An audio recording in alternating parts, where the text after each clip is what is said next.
President-elect Donald Trump has nominated Dr. Mehmet Oz to lead the Centers for Medicare and Medicaid Services, CMS for short. Dr. Oz is a cardiothoracic, is that how you pronounce it? Cardiothoracic, thoracic or Cardiothoracic thoracic, yeah. thoracic surgeon and former TV host, is expected to collaborate on healthcare reform with Health and Human Services Secretary designate Robert F. Kennedy Jr. And the nomination highlights will focus on addressing chronic diseases, reducing waste and fraud within CMS. And Trump has praised him for his public appeal and potential to enhance the healthcare system. He also holds a dual U.S. Turkish citizenship, which has been, the point of criticism during his unsuccessful Senate campaign in Pennsylvania because of his connections with Turkey. But despite all of this, Trump and Melania like him, and Trump thinks he would be good for the job. I was actually surprised. I texted you this, like the breaking news screenshot earlier, and I was like, this can't be real. I don't know. Why do you think he picked him for this?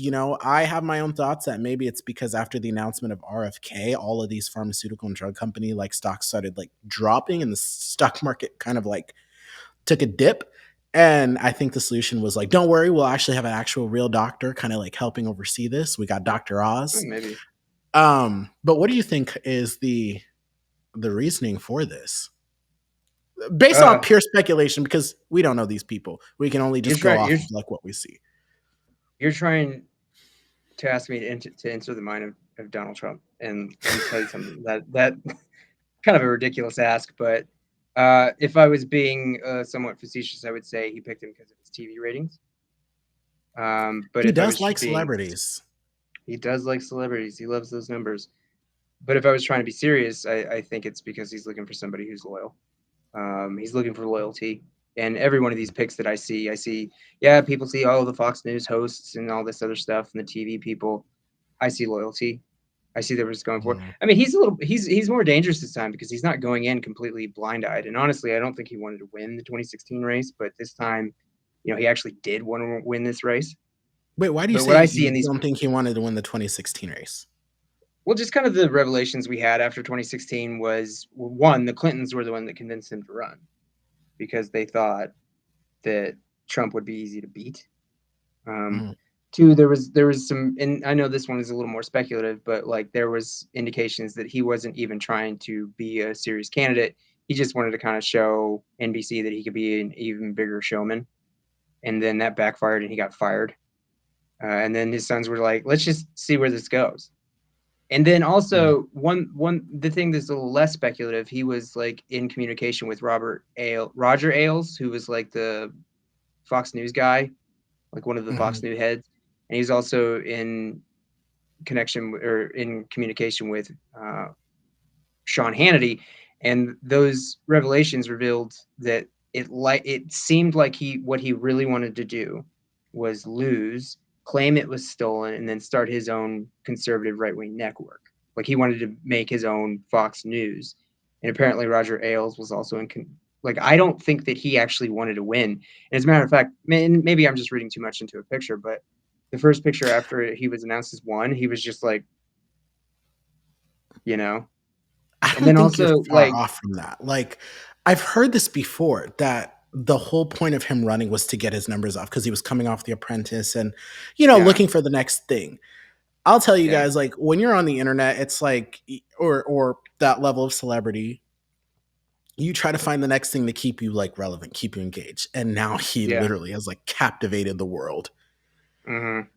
But I think that somebody else told me that the whole point of this of him running was to run up his numbers, get his popularity out there, to just continue, being relevant. And he messed around and became the president of the United States. Mercedes has a pretty good comment in the chat. That's exactly right. He posted, he lulled his way into the But I mean, there's a lot of evidence that suggests that he didn't actually want to win, and then he wanted to go start his own broadcasting company after that. Basically predicated on stolen election, crooked system, and stuff. But this time he did want to win, and this time he's not going in completely you know, bright-eyed and bushy-tailed. Like he understands things better. And I think Mhm. pretty much what I see in every one of his appointments or nominations is loyalty. Um, Mm. you know, some of I mean, this is the third TV anchor, the TV guy that he's already nominated or something like that. But you know, so for Dr. Oz specifically, for me, it's kind of a mixed bag. You know, I saw, and I know this is liberal internet, like, and I know it might not even be real, but people are just still running around with their hair on fire over this, and it's just like it Over he his does win? require over Dr. Oz. Like every nomination that happens is just it's turning like the liberal spaces of internet on their heads every time, and it's just like some of these nominations require some nuanced discussion, and I'd Mhm. rather see people be informed. Like, Sure. why should you be afraid of Pete Hegseth? Well, not we shouldn't just go because you know just well because he's bad. Look at him, he's just bad. It's like well, why is he bad? You should understand why he's bad. Right, Dr. like, Oz, we played though, those clips yesterday of yeah, him saying families can be deported together and kind of, like, his history and stuff. Yeah, yeah. oh, yeah, go ahead. I'm just saying we got to stop debating personalities because Trump has shown us that we cannot debate his personality. We have to actually start taking Mhm. him seriously, and we have to start debating his policy positions and his picks, his nominees and stuff. Now, for Dr. Oz, it's very interesting. Like, it's a bit of a mixed bag with me. Uh, I think the first thing that I would point to about what you know I don't like about him is he was basically like a snake oil salesman on all those like doctor shows. They're always trying to hawk, oh, this new Mm. revolutionary weight loss thing, and you know it was just like that was his brand for a very very long time. But he is Sure. kind of a genius in his own field, is what I've read. And then also during COVID, like he saw that people were not taking it seriously, and he used his you know ability to be a showman to like he took his shows into hospitals to show people what was going on in ERs. And he was a huge advocate for COVID awareness and taking it seriously. And he was a huge advocate for vaccines at the time. You Mhm. know, I think the only thing that I really didn't like about that I'm aware of, I'm sure somebody could find something, is that you know, as soon as Trump started talking up hydrochloroquine or something like that, he started Mhm. saying, "Oh, this might be something too." But in the end, it's like it's a mixed bag. Like the good doesn't wash out the bad doesn't wash out the good. When I think about Dr. Oz, yeah, I think about the snake oilsman and stuff, but I also think about what he did during COVID. It was huge, like, Yeah. seeing him go into ERs and getting people's permission to, like, show them what they were going through, like, that was huge for Sure. people. He convinced a good number of people to take COVID seriously. So, you know, Well, I I'm mean, hoping like, that's yeah. been a lot of things, right? Like, where we were talking about the other day, like, how Joe Rogan had a virologist on his show at the beginning of COVID and Yeah, was talking about all that kinda stuff, and then next thing you yeah, know, like, he completely does a 180 on it mhm, and all that stuff, man, that's kinda sad. That's kinda sad because think of how much tragedy could have been avoided. mhm. So, Yeah, Michael Osterholm, he was on in March 2023, and, like, that's when Joe Rogan was like, "Yeah, vaccines, mask up, yeah, totally."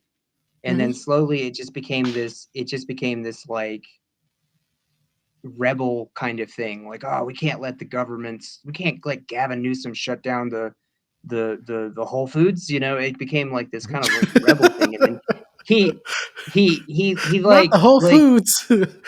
then he started. He was always kind of conservative in certain ways and stuff, but then like he started attracting more and more right wing people, and then I think he just became audience captured.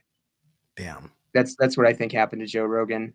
Like he was already conservative prone. He was more like libertarian-ish. Mm, And mhm, then at that point, like he saw, I mean, yeah, he saw that like he always hated California. That's where he lived for a really long time. And, you know, mhm. he wanted that kind of like freedom. Yeah. Joe Rogan never was pro COVID vax. No, look at the episode. No, we didn't have a COVID vaccine in March of 2020, March of 2020. But look at the episode, March of 2020 with Michael Blake Ostrom. says Joe Like, go Rogan was never pro-COVID vax. no, I didn't say it was. We didn't even have a COVID vaccine in March 2020. But during that show, like, go watch it. Like, this guy was saying, "Oh, they'll develop a vaccine and that'll help," and Joe was like, "Oh yeah, okay."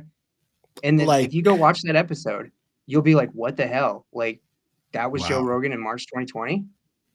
Go look. if you don't believe me. I remember watching that episode. That was the day that episode came out when the NBA announced that they would be canceling the rest of the season. That's when COVID became real to me, believe it or not. Yeah. Was on a car ride to Oklahoma, and on the news they just said, breaking, NBA cancels the rest of its season. I was like, oh man, this is serious. Not the NBA. Dude, I remember working at Nelnet and I went out for lunch and I was seeing this thing. I'm like, what's going on in China? Like, oh my goodness. Yeah, Because they were talking yeah. about all this stuff. And then like I started getting more and more alerts and I'm like, Mm. and then they were talking about first US case confirmed, and I was like, and Mm. then they talked about first case in Nebraska. I said, and then like Well, it's not funny, they but started like doing that. looking, No, go ahead. I was just saying, like looking back on it, I just remember thinking like this was around the time where much more like I got more heavily involved in like what was going on around me Yeah, and things because I think I was also kind of just not living in a bubble, but kind of just was like, they'll figure it out type thing. And then things just went downhill. And then yeah. I was a computer science student at the time, which I don't know if you guys can ever think of me being a computer scientist, but Wow. I didn't so know our that. professor was like worst time because like my brain is just not wired for that, and I really respect people who can like do that kind of stuff because my brain is just wired more like creatively and stuff, so I just struggled with it. But I remember It's a our different kind of creative. a what? It's a different kind of creative. You're like, oh, I think Yeah. my brain's just a little more creative, and it's like, it's a different kind of creative. Yeah, Well, computer okay, so science. I would say my brain Yeah, is more creative, not very like the like technical and analytical that you would need to be able to think to like yeah, design programs and stuff like that and think sure. like abstractly in that way. But I remember our professor was sending out like email alerts like every time there's a new like breaking update. He's like, "All right, we've entered DEFCON 1 or DEFCON 2." And then like he Oh had a no. whole he had a whole plan on how he was going to move everything remote, and then at work they were talking about, "Yeah, we might have to send people to work from home." And I was like, "What's really going on? Like what's really Yeah, happening here?" And that's when it started to get real for me when they sent yeah, everybody home, and I was just like, "Well, I mean, I've always wanted to work from home, but not like this, like with this kind of yeah, situation going on." But yeah. For me, it was whew, I saw that video that Chinese people had like 50 ditch diggers, like they were breaking ground on this giant hospital they were gonna make, and I was just thinking like, it seems like a big problem for them. And I literally, it did not hit me at all. I swear. mm, Like I went from, oh, some people got some colds and stuff like that, and then they're like, we're canceling the NBA, and I was like, oh. I went yeah. from zero to this is real because of the NBA. Yeah. I don't even watch the NBA. Well, But that's the anyways, thing. yeah, I mean, like when it starts hitting things that are closer to you that you can like like, yeah, that you can like conceptualize a little bit better like like the proximity like, "Oh, wait, the NBA is getting canceled?" Yeah, I mean, same thing with those tariffs. Once they start hitting Sephora and Victoria and them nail salons too, everyone's going to feel it. But just some just closing thoughts on Dr. Oz's nomination. So there are a few things that could be that could be I guess potential issues with him. Lack of relevant administrative experience because this is a huge, department or whatever.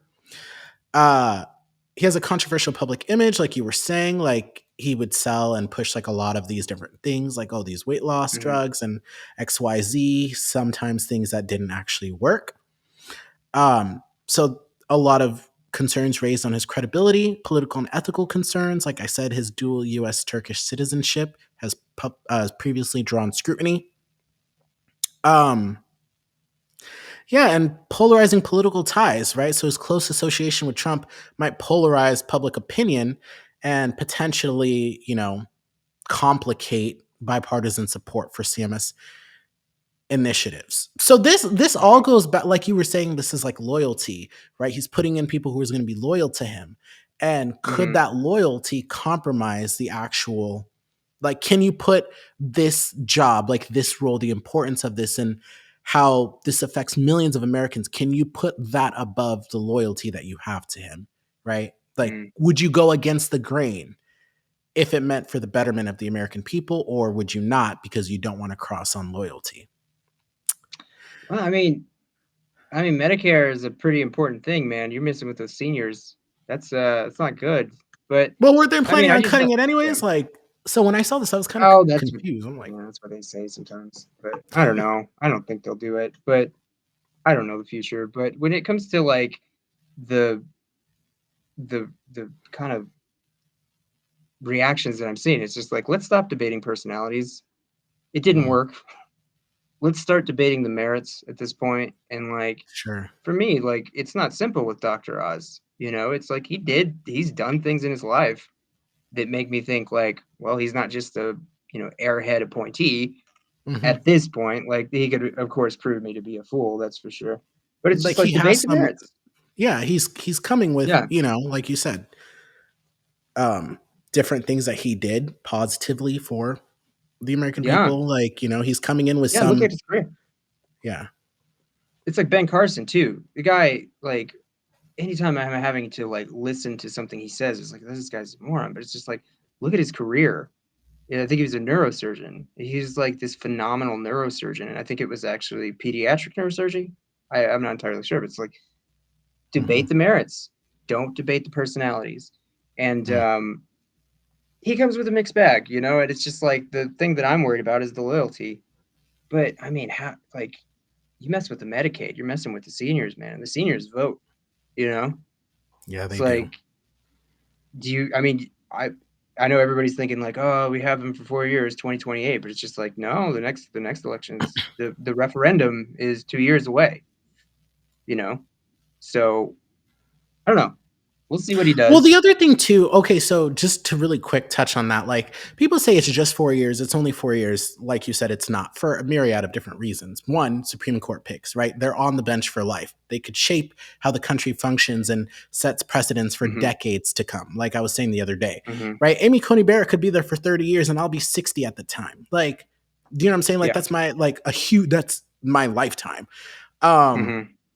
things like that, you could set the country, you could mess around and set the country into a depression, right? And then that will take a long time, way past 4 years. I feel like people think that like at the end of the 4 year term, boom, it's like a clean slate refresh. There's a lot of things that carry over from these Yeah. policies. These No, for policies sure. take a long time to feel the effects from, and then they take an even longer time to kind of like heal from. So No, that's a good point. Yeah, that's a good yeah. point. I'm just saying it's like people are like we've got no hope for the next 4 years. 2028 is when we'll be done with them. It's just like, well, 2026 is the first referendum, unless you have a special election. But yeah, to finish it off, it's like I think that we just have to have strategic caution. Yeah, be ready for the fight that's coming. But if we just start off out of the gate as alarmists, Mm, nobody's going to pay attention to us. But right. also, I probably should just stay away from liberal internet spaces, because maybe not, maybe the liberals are actually like taking like the real life ones are actually taking things seriously and not just Yeah. running around with their heads are on fire, their hair's on fire. But I mean, we'll see. There's plenty of time to prove me a fool on this. So Hmm. yeah.